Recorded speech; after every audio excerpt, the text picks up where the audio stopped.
Welcome back to my channel. Today we are making a rich and indulgent caramel kheer, a perfect dessert with a deep caramel flavor. Let's get started.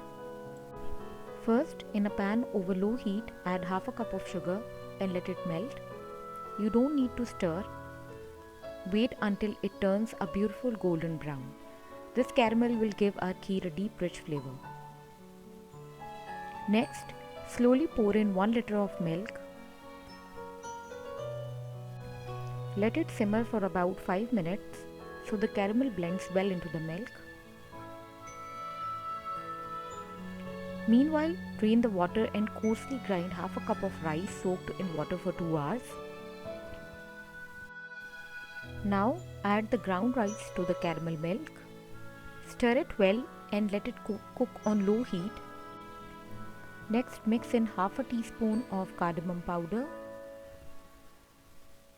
and chopped nuts of your choice for a wonderful aroma and crunch. Stir occasionally until the rice becomes soft and the kheer started to thicken.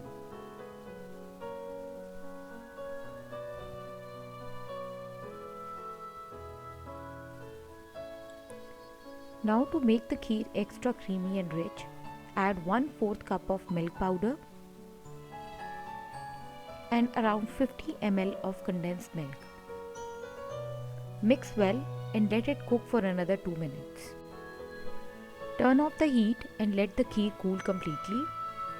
Garnish with more chopped nuts before serving. And there you have it, delicious caramel kheer, perfect for any occasion. Serve it warm or chilled. If you love this recipe, don't forget to like, share and subscribe for more mouth-watering recipes. See you next time. Until then, bye bye.